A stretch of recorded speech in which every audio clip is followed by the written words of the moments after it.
జాతీయ ఉపాధి హామీ పథకాలు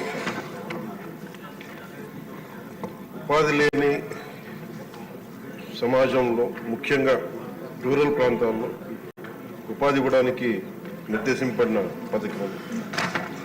గౌరవ సభ్యులు లేవనెత్తినవన్నీ కూడా నోట్ చేస్తున్నాం అధ్యక్ష. మన కొత్త ప్రభుత్వం వచ్చిన తర్వాత, ఎన్డీఏ కూటమి ప్రభుత్వం వచ్చిన తర్వాత గౌరవ ముఖ్యమంత్రి చంద్రబాబు గారి నేతృత్వంలో దాదాపు 4,500 కోట్ల రూపాయలు వేజ్ కానీ మెటీరియల్ కాంప్ రెండు కలుపుకొని మనం మనకి బడ్జెట్ ఉన్నది అధ్యక్ష. 7 crore మ్యాండేస్, 30,000 పనులు. వీటితోటి మనం ఏం చేసింది ఈ రోజున పల్లె పండుగ ద్వారా 3,000 కిలోమీటర్ల సీసీ రోడ్స్, 500 కిలోమీటర్ల బీటీ రోడ్లు, 20,000 మినీ గోకులమ్స్, అలాగే వాటర్ హార్వెస్టింగ్ అండ్ అన్ని గవర్నమెంట్ బిల్డింగ్ యూనిట్స్. ఇది సంక్రాంతి లోపు ఇవన్నీ చేయాలి అనేది ఒక బలమైన ఉద్దేశంతో ముందుకెళ్తున్నాం అధ్యక్ష. ప్రతి చోట, ప్రతి పంచాయతీలో కూడా సిటిజన్ ఇన్ఫర్మేషన్ బోర్డ్ కంపల్సరీ చేశాం. అలాగే వర్క్ సైట్ బోర్డ్స్ కూడా అన్ని వర్క్ సైట్స్ చేశాం అధ్యక్ష.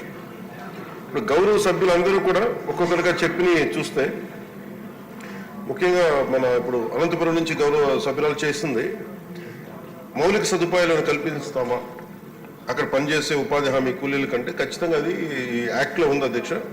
అది గత ప్రభుత్వం అన్ని వ్యవస్థల్ని అస్తవ్యస్తంగా చేసినట్టుగా ఇందాక పత్తిపాటి పుల్లారావు గారు కూడా చెప్పింది. దాదాపు కొన్ని 13,000 కోట్లు దారి మళ్లించారు. చాలా అసలు పని లేకుండా చాలా మందికి పని కల్పించినట్టుగా కల్పించి చాలా అవకతవకలు జరిగినాయి అనేది చాలాసార్లు నేను రివ్యూ చేస్తామంటే బయటకు వచ్చిన అంశాలు అధ్యక్ష. అలాగే వీటిని ఆ దారి మళ్లించిన నిధులు ఏమైపోయినాయి వీటి మీద కూడా ఒక రివ్యూ చేస్తా ఉన్నాం. కానీ చాలా కొంచెం లోతుగా వెళ్లాల్సిన అవసరం ఉంది. అలాగే మౌలిక సదుపాయాలు కల్పిస్తారన్న ప్రశ్నకు మటు ఖచ్చితంగా కల్పించే ఉంది. ఎందుకంటే ఇది మానవతా దృక్పథంతో చేయటమే కాదు, ఇది రూల్లో ఉంది. ఇది వాళ్ళకి కావాల్సిన మెడికల్ కేర్ కానీ, వాళ్ళకి కావాల్సిన కనీసం తాగునీటి, మనం ముఖ్యంగా మజ్జిగ ఇలాంటివి వీటితో పాటు. అలాగే గౌరవ సభ్యురాలు అడిగినది ఏంటంటే, వాళ్ళ పిల్లలకి ఏదన్నా పని చేసుకోవడానికి ఏదైనా మన నర్సరీ లాంటిది పెట్టగలరా చూసుకోవడానికంటే, అది మన పరిధిలో వస్తా లేదో చూడాలి అధ్యక్ష. ఖచ్చితంగా దాన్ని మానవతా దృక్పథంతో, లేదంటే రూల్ లేకపోతే దాన్ని అప్లై చేసేలాగా మనం అధికారులతో మాట్లాడుతాం అధ్యక్ష. అలాగే లేని పక్షంలో ఖచ్చితంగా దాన్ని కేంద్రం దృష్టికి తీసుకెళ్తాం అధ్యక్ష. అది చెప్పాలి, ఇంకా అవ్వలేదు ఎందుకని మీరు ఇన్ని అడిగారు. అలాగే జాబ్ కార్డ్స్లో అవకతవకల్ని ఖచ్చితంగా పరిశీలిస్తాం అధ్యక్ష. అలాగే GO number 646 issued on 15/11/2024 to release all the irrational, ఇందాక ఇది పత్తిపాటి పుల్లారావు గారు అడిగిన ప్రశ్నకి అధ్యక్ష. GO number 646 issued on 15/11/2024 to release all the irrationally deducted payments amounting to 331 crores by the previous government. అలాగే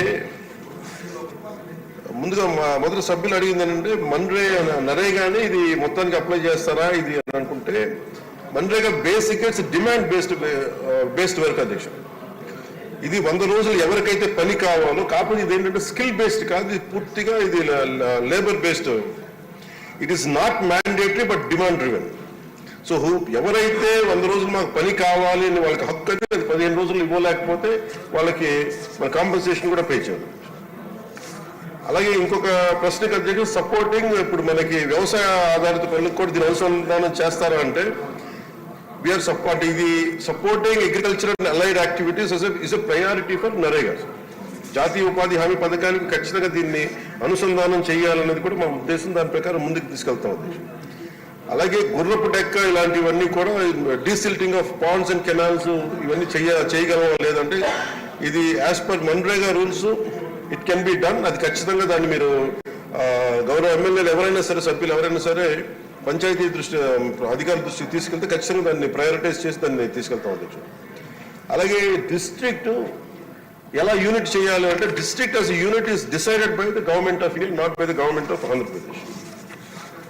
అలాగే ఇంకొక ప్రశ్న ఏంటంటే, 1.49 lakh job cards already completed for 100 days of employment. 5.85 lakh wage seekers working on work sites today. It will further increase in coming days. And gravel roads also can be taken as per the demand of the issue. ఇవన్నీ ఉన్నాయి అధ్యక్ష. ఇవన్నీ కాకుండా గతంలో మనం లోకేష్ గారు ఉన్నప్పుడు పత్తిపాటి పుల్లారావు గారు చెప్తే 22 శాఖలతో అనుసంధానం జరిగింది. ఈ ప్రభుత్వం వచ్చాక దీన్ని కొంచెం అవకతవక చాలా అస్తవ్యస్తంగా చేశారనేది. ఖచ్చితంగా more greater coordination needed with all the departments. We will completely look into it. Will look into the issues. కూర్చున్నారు ఏంటండి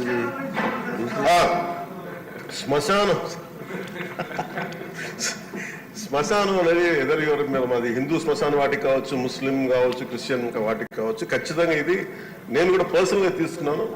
దీన్ని శ్మశాన వాటికి వర్తింపు చేయమని ఇక్కడ నేను ఆల్రెడీ చెప్పుకున్నాను. అది మీ దృష్టికి తీసుకొస్తున్నాను. ఇది ఎక్స్క్లూడ్ చేయలేదు. అలాగే కాంపౌండ్ వాల్స్ కూడా ముఖ్యంగా అడిగింది. నిన్న గౌరవ సభ్యులు చాలా మంది దృష్టికి తీసుకొచ్చారు. కాంపౌండ్ వాల్ స్కూల్స్ ని ఎలా కాపాడుతామో కాంపౌండ్ వాల్స్ తో కట్టి, అలాగే శ్మశాన వాటికల్ని కాంపౌండ్ వాల్ కట్టమని కూడా చెప్తాను. డెఫినెట్లీ దీన్ని ఎగ్జామిన్ చేసి దాన్ని ముందుకు తీసుకెళ్తాం. క్వశ్చన్ నెంబర్ 71 అండి, దేవాదాయ శాఖ మంత్రి గారు.